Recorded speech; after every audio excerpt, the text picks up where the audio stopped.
मैं परमेश्वर के नाम को बहुत ही धन्यवाद देता हूँ। परमेश्वर महान परमेश्वर है। आज का दिन प्रभु ने हमारे जीवनों में दिया। आज का दिन हमारा परमेश्वर ने हमारे जीवन में दिखाया कि हम परमेश्वर की महिमा कर पाए। प्रतिदिन उसके वचन के द्वारा हम उत्तेजना पाकर, प्रकाशन पाकर, परमेश्वर का अनुग्रह प्राप्त कर कर हमें आगे बढ़ने के लिए प्रभु सहाय और मदद करे। परमेश्वर के नाम को बहुत ही धन्यवाद देता हूँ। आज मैं कुछ ही बातें मैं पति पत्नी के बारे में बोलना चाहता हूँ और हम प्रार्थना करेंगे। प्रभु आप लोगों को आशीष करे। लूका रचित सुसमाचार में हम इस प्रकार पढ़ते हैं कि एलीशिबा और जकरिया के बारे में। एलीशिबा बाज थी। एलीशिबा को कोई संतान नहीं थी। सब लोग एलीशिबा को बाज है कर कर एलीशिबा को बाज है कर कर उसका अपमान करते थे। सब उसको तिरस्कार करते थे। सब उसको निंदा करते थे। सब उसको ऊपर दोष लगाते थे। उसको कोई सम्मान नहीं करता था। कोई उसे अच्छा स्त्री नहीं बोलता था।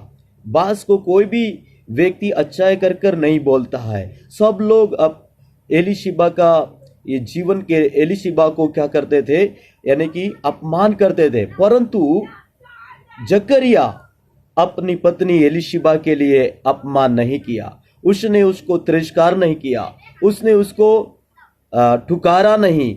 उसने उसको बाज है करके नहीं कहा, तू चली जा कर कर नहीं बोला। उसने अपनी पत्नी के लिए प्रार्थना किया। उसने अपनी पत्नी एलीशिबा के लिए प्रार्थना किया। जकरिया अपनी पत्नी एलीशिबा के लिए समर्पित रहा। मेरे प्रियो, परमेश्वर का वचन हमें सिखाता है कि पत्नी है वो एक निर्बल पात्र है। पहला पत्रस उसका 3 अध्याय और 7 आयत में ऐसे लिखा है। मैं पढ़ेंगे। पहला पत्रस और उसका 3 अध्याय में और उसकी 7 आयत में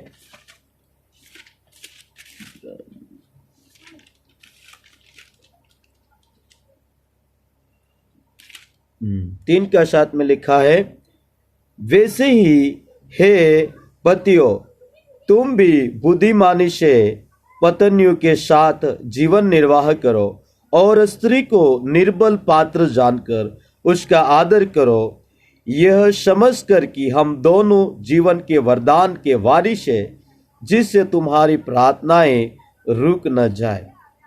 स्त्री है वह एक निर्बल पात्र है, यानी कि यह कि निर्बल पात्र है कर कर उसका पत्नी का आदर करना चाहिए। यानी ये एक निर्बल है कर कर उसको एक नौकरानी के समान अपने पाँव में अपने नीचे उसको रखे, गुलामी में रखे। ये नहीं, परमेश्वर का वचन कहता है कि उसको निर्बल पात्र जानकर उसका आदर करना, उसका सम्मान करना, उसका सम्मान करना। मैं एक उदाहरण बताना चाहता हूं कि यानी कि एक कांच का बर्तन और एक स्टील का बर्तन, दोनों बर्तन को हम कहीं ऊंचाइयों पे रख देते हैं। दोनों को हम ऊंचाइयों में रखेंगे तो आपको कौन से पात्र की, कौन से बर्तन की ज़्यादा चिंता रहेगी कि ये गिरने से टूट जाएगा, ये खराब हो जाएगा। मेरे प्रिय, आप सब लोग हम जानते हैं कि जो स्टील का बर्तन है वो गिरने से टूटेगा नहीं, इसलिए हमको उनकी इतनी चिंता नहीं है। लेकिन जो कांच का बर्तन होता है उसको गिरने से क्या हो जाएगा, वो टूट जाएगा। और टूट जाएगा तो उसका कोई फायदा नहीं। उसको टूटने के बाद हम उसको फेविक्विक लगाएंगे, उसको टेप लगाएंगे, उसको गोंद लगाएंगे तो वो उससे क्या होगा, अच्छा नहीं दिखेगा। जब पहला था वैसे एक पत्नी एक निर्बल पात्र यानी कि एक कांच का बर्तन है। वो एक स्टील का बर्तन नहीं है, कांच का बर्तन है। जैसे कांच के बर्तन को, महंगे इस बर्तन को, ऐसे सुंदर बर्तन को हम कितना सुरक्षित रखते हैं, कितना उनको ध्यान करते हैं, कितना सावधानी से उसको पकड़ के रखता है, वैसे पत्नी भी एक ऐसा कांच का बर्तन है, हमारे हाथ में प्रभु ने दिया है। इसलिए हम उसको क्या करना है, सम्मान करना है। पत्नी के साथ में बुरा व्यवहार न करे, झगड़ा न करे, उसको कभी भी अपमान न करे, दूसरे लोग उसके लिए अपमान करें, परंतु हमारा पत्नी के लिए हमें क्या करना चाहिए, समर्पित रहना चाहिए और हमें प्रार्थना करना चाहिए। एक वचन पढ़कर हम प्रार्थना करेंगे। नीति वचन 18वां अध्याय में 22 आयत में इस प्रकार लिखा है,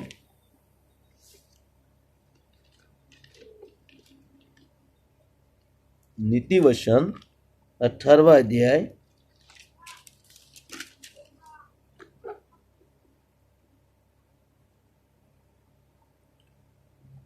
नीति वचन 18वां अध्याय और 22 आयत में लिखा है, जिसने स्त्री ब्याह ली उसने उत्तम पदार्थ पाया और यहोवा का अनुग्रह उस पर हुआ।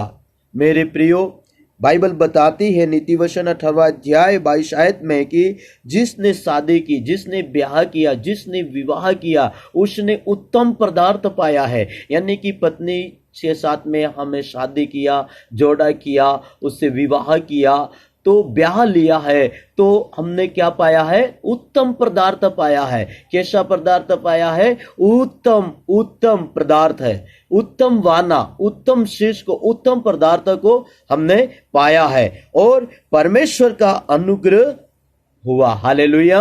पत्नी को ब्याह करने के कारण, पत्नी से विवाह करने के कारण, विवाह करना, पत्नी से ब्याह लेने के कारण परमेश्वर का अनुग्रह हम पर हुआ है। इसलिए हमें पत्नी को निर्बल पात्र जानते हुए उसका आदर सम्मान करें। और जैसे एलीशिबा बास थी, एलीशिबा के सब लोगों ने अपमान किया, लेकिन उसके पति ने उसके पत्नी का अपमान नहीं किया, उसके पत्नी के लिए उसने प्रार्थना किया। आइए हम प्रार्थना करेंगे पति पत्नी दोनों के जोड़ों के लिए, जो काफ़ी परिवार हैं जो टूटकर तहस नहस हो जाते हैं। झगड़े, कई प्रकार के झगड़े जीवन में शैतान लेकर आता है, उन झगड़ों के कारण परिवार टूट जाता है। और काफ़ी परिवार है शादियों के बाद में परिवार टूटते हैं। तो हम प्रार्थना करें कि प्रभु परिवारों के ऊपर अनुग्रह आशीष करे और शैतान के सारे योजना युक्त कार्य टूट जाए। आइए प्रार्थना करेंगे। Hallelujah, hallelujah, hallelujah, hallelujah. हमारे जीवित और महान अनुग्रहकारी पिता परमेश्वर, हम आपके नाम को बहुत ही धन्यवाद देते हैं प्रभु जी, आज की सुबह के लिए। आज के सुबह का समय में थोड़ा समय हम प्रभु तेरे वचन के द्वारा सुनकर, वचन पढ़कर प्रभु जी, वचन का मनन कर कर, हालेलुया प्रभु, हम प्रार्थना करते हैं परमेश्वर पिता प्रभु जी। आज काफी परिवार है जो शादी के बाद, ब्याह के बाद, हालेलुया, परिवार में लड़ाई झगड़े के कारण परिवार टूटकर तहस नहस हो जाता है।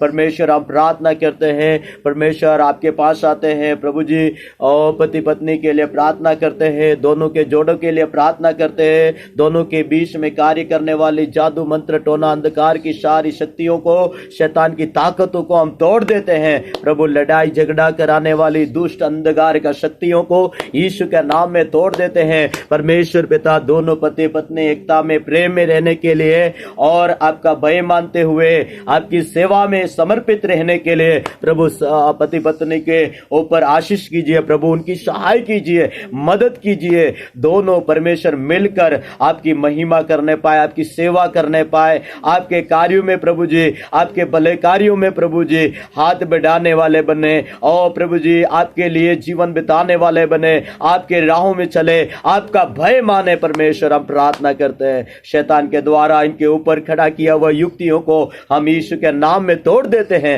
प्रभु इनके दोनों के ऊपर तेरा अनुग्रह वर्षा, तू अपनी आशीष दे, अपनी मदद, अपनी सहाय में प्रभु जी उन्हें हालेलुया परिवार में आशीष आने के लिए, परिवार बनने के लिए प्रार्थना करते हैं, परिवार टूटने ना पाए परमेश्वर। हालेलुया प्रभु जी, परमेश्वर हालेलुया प्रभु जी प्रार्थना करते हैं, परिवार को आपने जोड़ा है, परिवार को प्रभु आपने बनाया है परमेश्वर। हालेलुया, क्योंकि परमेश्वर आप परिवार की चिंता करते हैं। ओ हालेलुया, उत्पत्ति से लेकर प्रकाशित वाक्य तक ओ प्रभु जी परिवार के बारे में हालेलुया लिखा है। परिवार की चिंता करने वाला परमेश्वर, परिवार को बनाने वाला परमेश्वर, हम धन्यवाद करते हैं। परिवार को तोड़ने वाली अंधकार को यीशु के नाम में हम दूर कर देते हैं परमेश्वर पिता। प्रभु जी हम प्रार्थना करते हैं आज का हमारा वचन के लिए, मनन के लिए, ध्यान के लिए धन्यवाद। और परमेश्वर प्रार्थना करते हैं हमारे देश में प्रभु जी काफी परिवार है जो हालेलुया पति पत्नी के बीच में और हालेलुया परिवार टूट रहे हैं, परिवार टूटते जा रहे हैं। और परमेश्वर हालेलुया उन परिवारों के लिए प्रार्थना करते हैं जो परिवार टूटने जा रहा है, यीशु के नाम में रोकथाम हो जाए। ओ प्रभु जी हालेलुया, ओ तलाक होने को जा रहा है, तलाक होना बंद हो जाए, रुक जाए परमेश्वर। वो हालेलुया भाई या बहन हालेलुया किसी बात में तलाक लेने के लिए अभी समय में हालेलुया खड़ा है तो ओ तलाक लेने के लिए सारे इंतजार कर रहा है, तो यीशु के नाम में प्रार्थना करता हूं इन तलाक लेने वालों के लिए परमेश्वर, यीशु के नाम में तलाक लेना इनसे हालेलुया रुक जाए परमेश्वर, और दोनों वापस मिल जाए, दोनों एक साथ हो जाए, दोनों परमेश्वर आपकी सेवा के लिए समर्पित हो जाए, आपके नाम की महिमा हो जाए। प्रभु जी तलाक का श्राप टूटने के लिए, तलाक की सारी शक्तियां टूटने के लिए, तलाक लाने वाली दुष्ट आत्माओं को मैं यीशु के नाम में तोड़ देते हैं परमेश्वर, आप मदद कीजिए। प्रभु जी धन्यवाद करते हैं परमेश्वर, आज के समय के लिए धन्यवाद देते हैं परमेश्वर। परिवारों के लिए प्रार्थना करते हैं, परिवार बनने पाए, परिवार टूटने ना पाए परमेश्वर, यीशु मसीह आप मदद और सहाय कीजिए। प्रभु जी आज का हमारा इस समय के लिए, वचन के लिए धन्यवाद देते हैं परमेश्वर। हम प्रार्थना करते हैं, हमारी प्रार्थना यीशु मसीह के जीवित नाम में होकर मांगते हैं, आमीन आमीन। प्रभु आपको बहुत आशीष दे।